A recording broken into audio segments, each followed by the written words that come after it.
Hi guys, this is a video I'm making about the R.M.S. Oceanic. This is a new type of video that I'm making. I said that I would make these types of videos on September 28, 2021. But I did not. But now I am finally making a video of what I said I would. So, now I'm going to tell you the history of the R.M.S. Oceanic.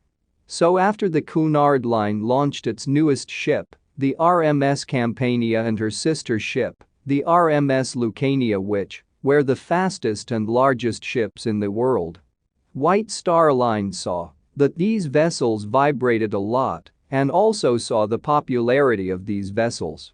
White Star Line wanted to make a ship that could compete with Theseus ships. They also did not want their ship to have this vibration problem.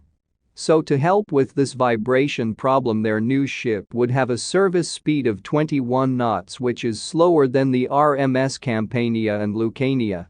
This would mean that their ship could not get a transatlantic speed record, but it could cross the Atlantic in 6 days.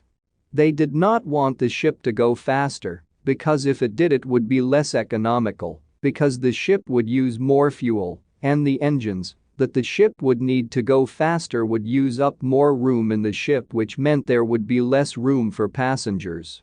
The ship's design was completed in 1897, and the ship's keel was laid soon after. The ship's hull would be 4 decks, and the ship's superstructure would be 2 decks. The ship would also have a double bottom. She was launched on January 14, 1899.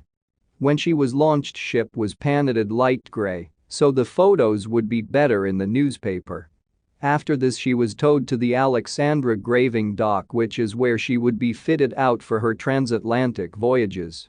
First class was in the middle of the ship, second class was in the stern of the ship, and third class was on the bottom deck of the ship. The Oceanic was delivered to the White Star Line in August of 1899. The Oceanic was 17,273 gross register tons.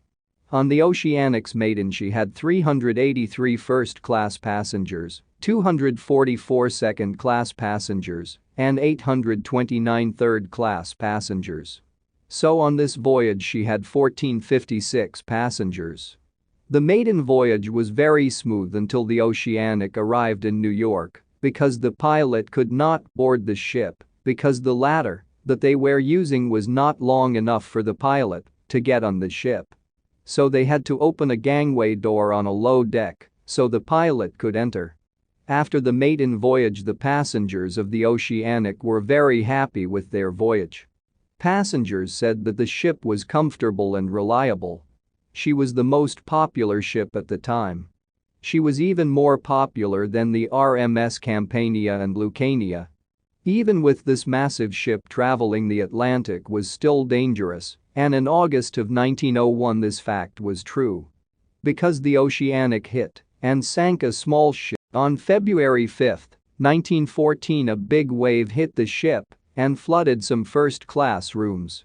On one voyage, when the ship arrived in Southampton, the ship was taken over by Royal Navy officials.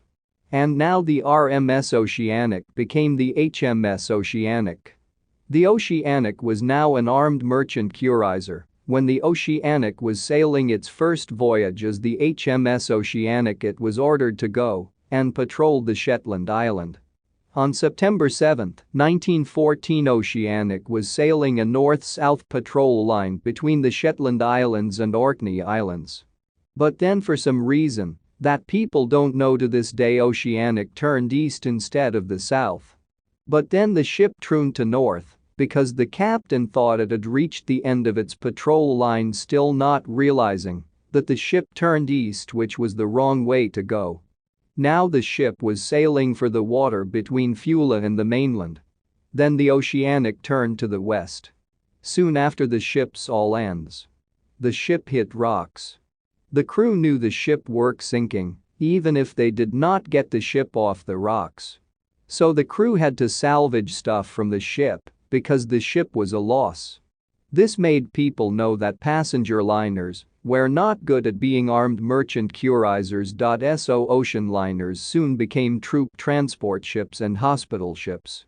The White Star Line did some negotiations, so the British government would pay for the loss of the Oceanic. That's the end of the video. Please like and subscribe. This video took a lot of time to make, so I would be happy if you liked and subscribed.